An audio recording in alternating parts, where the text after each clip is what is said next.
एक कविता हमारे जो मार्गदर्शक हैं, जिनके लिए मैं जीता मरता हूँ, और अंतिम हमारा जो होता है ना कि सांस है, मैं कैलाश पहाड़ी के लिए जीऊंगा मरूंगा, उनके लिए हमने एक स्वयं कविता लिखा है कि अंग्रेजों को धूल चटाना था। इस देश और समाज के लिए जितना कैलाश पहाड़ी का संघर्ष रहा है, मुझे लगा कि आज तक मैंने किसी का नहीं देखा है, वैसा संघर्ष उनका रहा है। तो मैंने उनके लिए कविता लिखी कि अंग्रेजों को धूल चटाना था, कि प्रकृति की गोद में खेलता हुआ मेरा गांव, प्रकृति की गोद में खेलता हुआ मेरा गांव, जिसका सुंदर सुहावन पिपरा भूली नाव, जिसका सुंदर सुहावन पिपरा भूली नाव, जहां पर स्वर्ग से आया एक मसीहा, जिसने हिला दिया अंग्रेजों का किला।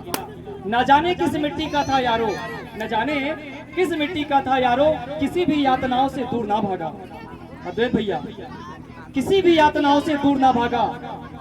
बाबा राघव दास का पता पूछने के लिए उनके पैरों के नाखून निकाल दिए गए, गले पे उनके चाकू लगा दिया गया कि तुम्हारी जान मार दी जाएगी जो बाबा राघव दास का पता नहीं बताओगे। तो उन्होंने बोला कि बाबा राघव दास हमारे दिल में है, जो तुम्हें पाना था हमारा दिल फाड़ दो, वहीं मिल जाएंगे तुमको बाबा राघव दास।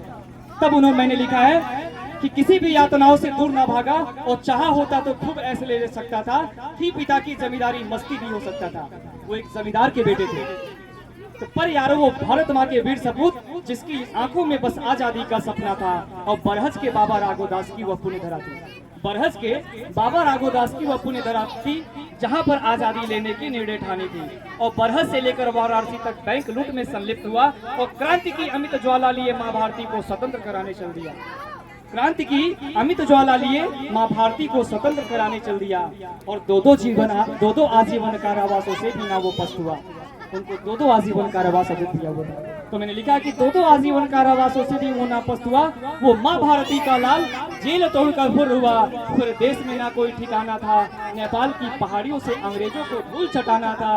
अपने माता पिता का छोटा लल्ला था, अपने माता पिता के छोटे बेटे थे। तो मैंने लिखा है कि अपने माता पिता का छोटा लल्ला था, और माँ के दिल में बेटे के प्रति प्यार अपार उमड़ता था। एक रोज माँ चली गई पहाड़ियों पर बेटे से मिलने, उनकी माता जिनका पता लगाते लगाते नेपाल पहुंच जाती पहाड़ पे मिलने, और वापस आते समय उनका देवरिया स्टेशन पे गिर के मौत हो जाती है। तो मैंने आगे लिखा है कि एक रोज माँ चली गई पहाड़ियों पर बेटे से मिलने, पर वो माँ बेटे और शौहर से बिन मिले स्वर्ग लोक को चली गई। उधर बेटे से भी मिल नहीं पाते उनके।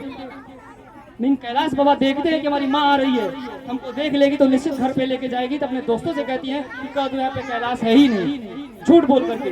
उधर वो बेटे से नहीं मिलती है, उधर आकर के रास्ते में मर जाती है, अपने शौहर पति से भी नहीं मिल पाती हैं। तो मैंने लिखा कि पर वो माँ बेटे और शौहर से बिन मिले स्वर्ग लोक को चली गई। और क्या खूब दीवाना था यारो, कि धरती माँ की खातिर वो अपनी माँ को भूल गया, कि धरती माँ की खातिर वो अपनी माँ को भूल गया।